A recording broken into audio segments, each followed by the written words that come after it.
So why is it that it seems like everybody is playing BDO all of a sudden again? Well, the answer to that is that there is a pretty juiced event that's going on right now, but this event is giving Pearl Abyss an opportunity to really showcase their game to the public, because the game has improved quite a bit. I can personally attest to that. It's by no means a perfect game, and I'm not here to try and sell you on the game, but I do want to tell you why this game is kind of hyped up right now and why a lot of content creators specifically are playing this game.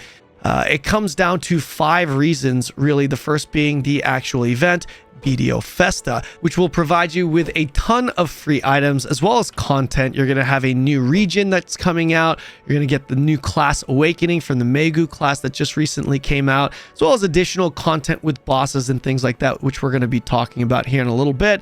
But if you're a brand new player, what's going to be definitely appealing to you is that you get 3 free costumes, and these costumes look pretty damn nice.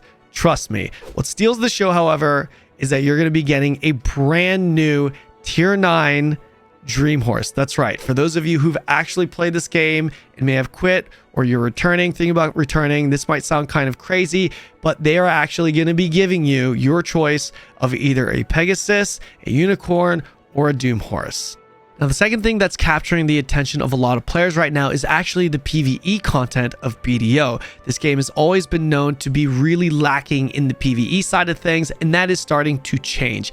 They did add in some pretty decent dungeons, but most recently they added in these boss encounters that are very challenging, very fun, and rewarding. You get some really nice rewards. In addition to this, there are leaderboards around these boss encounters because they're structured kind of similar to, like, let's say a Nightmare Dungeon Diablo 4. May not be the best comparison for you MMO guys out there, but there are tiers of difficulty to each boss that you gradually climb and try to clear as fast as possible. The third thing that's grabbing people's attention is on the PvP side of things, and there's 3 different segments to this actual part. The first being a massive 300 versus 300 PvP territory war. I mean, the name really speaks for itself with that one.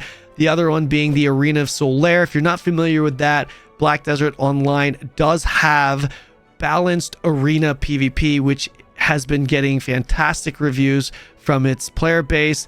That is going to be dropping very soon, the season 3 that is. And the final thing on this PvP list would be the Asia cross server PvP battle, the node war that they're going to be having. Now, this obviously isn't relevant to anyone that's playing in the West, but the idea of it is pretty damn cool. They're taking all the Asian regions and they're going to be pitting them against each other to see which guilds come out on top in Asia. I think that's a fantastic idea, and I'm sure we'll see something like that in the West as well. The new player experience is also something that I want to add to this list. Now, this is more of a generic thing. Obviously, Seasons has a big thing to do with it, which isn't super new news. Seasons have been around for a while. Black Desert Online has done a fantastic job giving new players an opportunity to actually have a meaningful progression route to the end game, a more enjoyable progression route to the end game. If you're a new player and you start within the season, you're not going to be starting on a dead server. You're going to be starting on a season server where everyone else is starting on a fresh character. But it's actually worth doing even if you're a returning character or a returning player or a veteran player, because there are permanent rewards that you take from that season server, and you can even keep your character at the end of that season, and you take all of your juiced gear from that season with you to the regular servers. So the whole seasonal structure, as well as all the goodies and the free items that you're getting, it's just a much better new player experience. The game has just been way more polished for new players, and I know that's kind of fluff and that isn't like a specific detailed thing, but if you play the game, you'll know exactly what I mean. Now, the 5th thing that's on this list is honestly just the polish of this game, guys. At the end of the day, this game has been around for a long time, and this event is attracting newer eyeballs or returning eyeballs to check out Black Desert once again or for the first time. And when you do get into the game, you just really feel that polish. This game looks gorgeous. The combat is fantastic. There's a lot of new things going on. There's a bunch of catch-up mechanics. There just always seems to be free things that are being given out, and just like I said, something that's going on. And I feel like that's also being felt by some of these newer content creators or newer players that are diving into this game. In addition to this, I also want to say that specifically for content creators or people that are involved on the Twitch side of things, that the CMs and GMs are doing a great job interacting with their player base on live streaming platforms. I've never actually seen anything quite like it. I've already had multiple CMs and GMs come to my stream, and I'm by no means a big streamer whatsoever, and having them interact and welcome new content creators to their game by personally talking to them, personally interacting with them in the game is really cool to see. I was doing my awakening quest and I had CM Corruption come in, say hello to me in game, drop me a buff, and then leave. Say hello to my Twitch chat. And today I had a GM come into my chat and I literally challenged him to a game of BDO poker, which a lot of you guys might not know what I'm talking about, but there's like a poker card system within the game.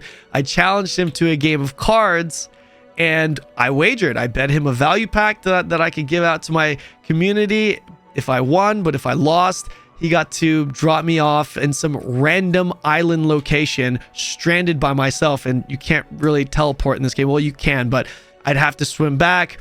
And needless to say, I lost that wager. It was great content. He dropped me off on an island. I had a viewer come try to pick me up. He called it cheating, teleported my ass to jail, and then I found a way to escape the jail by talking to the NPC, and then he teleported my ass somewhere else. It was fantastic content. It was phenomenal. We had a great time doing it. But things like that, interactions like that, I've never actually experienced in my life for any game, with a game master, with a GM or a CM, community manager in the game. We have a lot of other game studios that are pretty solid at communicating their thoughts via Twitter, but I've never seen any that actively goes into streamer Twitch channels, interacts there, and meets up with these players in the game and has a little fun here and there with them. I think that's really, really cool. But that's pretty much it, guys. I wanted to put this quick video together for you because I've had a lot of questions being asked to me recently. What's going on with BDO? Why are all these people playing it? I am streaming it on Twitch right now, so if you want to check the game out before committing to it, definitely come hang out with me on Twitch. I'll see you in the next video.